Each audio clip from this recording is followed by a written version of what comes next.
the adult portion of the evening. It wasn't easy, let me tell you. So, I'm 50 and a half.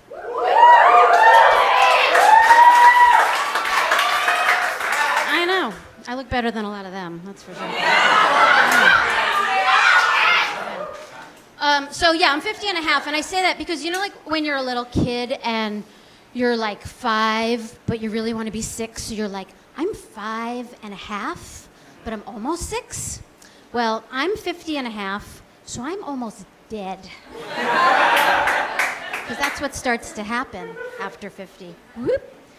But being 50 and a half is a weird kind of place to be in because, first of all, you lose your memory, so you have to use notes. Because at 50 and a half, I still get my fucking period. Okay? Any ladies over 50 in the house? Woo. No, you're all like 12 gay men in the front right here. You wouldn't know. Yeah. So I still get my period, and I did the math on this. I was trying to do the math, but my brain doesn't work anymore. And I think I've gotten about 597 periods. That's a lot. It's a lot of toxic waste produced. It's a lot of garbage. It might actually, 598, sorry.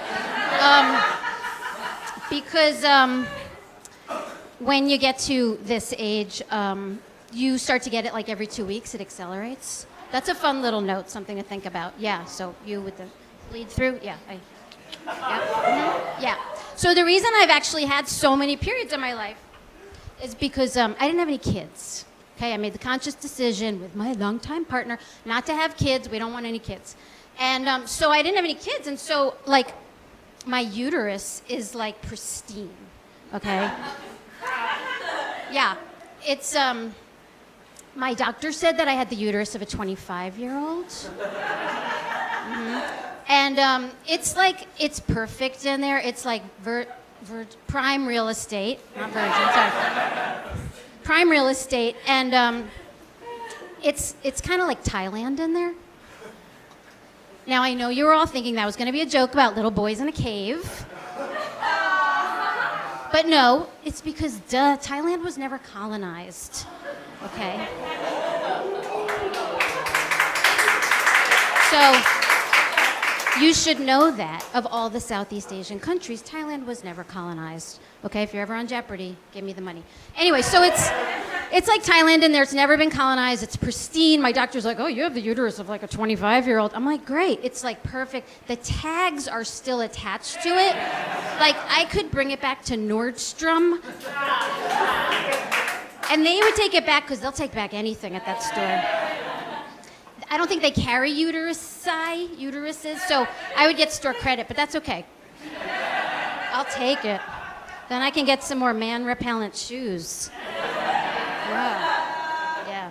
So my uterus, which is a 25-year-old, that technically makes it a millennial, and because it's a millennial, it's pissed off at me. It's angry because it feels like I haven't used it to its full potential. It's resentful because it has all this potential and I didn't use it. I didn't fill it up and let it fulfill its destiny. So my angry 25-year-old uterus in my 50-and-a-half-year-old body is now taking revenge on me by giving me those fucked up periods that I get. And it's also because I've entered into like one of the most beautiful phases of the journey of womanhood called perimenopause. It's not like Perry Como or Perry Ellis. It's perimenopause. It's this like beautiful phase you enter into. It's kind of like the final showstopper number in the show until the curtain of menopause falls at the end and everything just dries up and falls off. So, let's see what the notes say. Yeah, so my uterus is like, fuck you, I'm gonna take revenge on you and I'm gonna give you these perimenopausal periods, which are like torrential gushes of chunks. I'm sorry to be graphic, but enough with the like 22-year-olds over here. Okay, this is what's gonna happen. Gushing chunks. It's like a mass evacuation is going in there, okay? It's like the fall of Saigon, and everyone's running for the helicopters and the ships because Saigon is in Vietnam, which was colonized.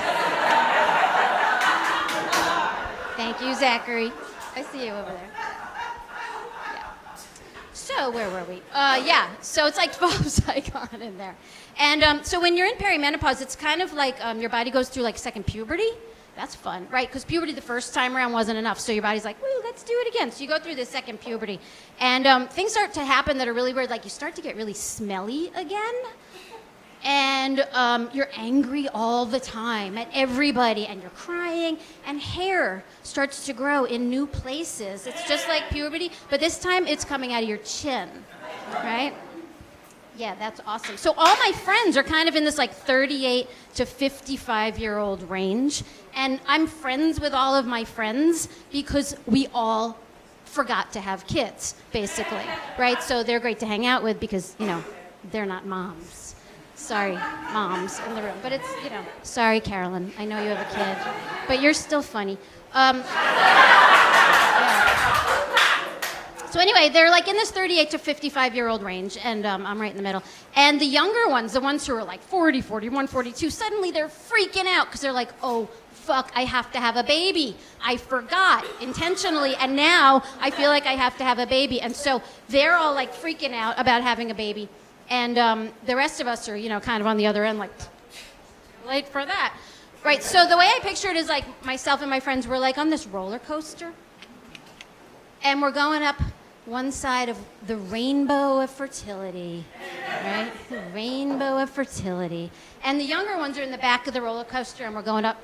And they're like looking back, and they're like, wait, I have to have a baby. And they're chasing after that last egg. It's like this elusive final golden egg, and they're chasing after it. And some of them catch the egg, and then they do like CPR on the egg. They're like, come on, egg, come on. Come on, egg, come on. And then they like implant it, and they just hope something's going to sprout because, you know, they don't have the uterus of a 25-year-old. Okay, I'm just saying. Maybe if I tried. But the rest of us, we're like in the front of the roller coaster, and we're like, ooh, coming up over the top of the rainbow of fertility, and we're looking down at the bottom. You know how the roller coaster, the car, like, ooh, stays up at the top, right? So we're up at the bottom. We're up at the top. We're looking down at the bottom, where what we should be seeing is that pot of gold, you know, at the end of the rainbow, the menopot of gold at the end of the rainbow. But it's not a pot of gold at the end of the rainbow. What it is this beautiful green lawn, and there are 2 old-timey bathtubs on the lawn. And in one of the bathtubs is filled with free Viagra. The other bathtub is filled with prescription vaginal replenishing moisture lotion with a $50 copay. That's what you get at the end of the rainbow. Thanks, Obama. So I'm looking down the rainbow at the, you know, the twin bathtubs on the lawn there with my vag lube and free Viagra, you know. And I'm thinking back to junior high, where in junior high, they taught us that if you get your period, that means you can get pregnant. Right? So my friends who were in that like 40, 42 zone, and they're like having babies now, they're fucked because their kids are going to be in puberty. Like their kids are going to reach puberty when my friends are going into menopause, right? There's a little bit of math there. I'm not so good at it, you know. I'm not Asian, like, you know. Sorry. Right, so let's say you're 42 and you have your first baby, so then like 15 years later, that kid's in puberty and you're in menopause, and so like everybody in the house is angry and crying all the time and smelling bad, and there's hair coming out of everywhere, and there's like weird fluids gushing out of every hole of everybody in the house. Not just the girls, not just mom, but the boys too, and everybody's staining the sheets. The boys are staining the sheets. The girls are staining the sheets. Mom is staining the sheets. And Dad's staining the sheets because he's so old he can't hold his pee anymore. So he's wetting himself all night. Yeah, it's great. So I'm looking down at my twin bathtubs down there with my $50 copay. And I'm thinking, like, the perfect time to have a baby is actually right now. Because they told me in junior high that if I get my period, I can get pregnant. So technically, at 50 and a half, I could have a baby.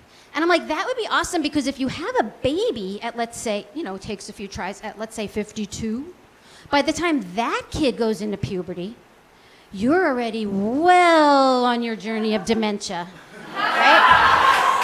So you're like 75 when your kid's a teenager, and that kid's a total asshole, and you don't give a shit at all, because as far as you're concerned, that kid is Fred Flintstone and you're Hillary Clinton. You don't even know what's going on. So I actually think that's when you should have your first baby, at like 50. So anyway, like I said, I didn't have any kids because I decided that it was very selfish to have kids, and I didn't want to, people say, oh, if you don't have children, it's so selfish. I think it's really like the most selfless act you can do to not have children, because what I did instead, I was very philanthropic. I took all the money and all the love and all the care and all the attention that I would have lavished on a child, and instead I gave it all to myself. Which I think is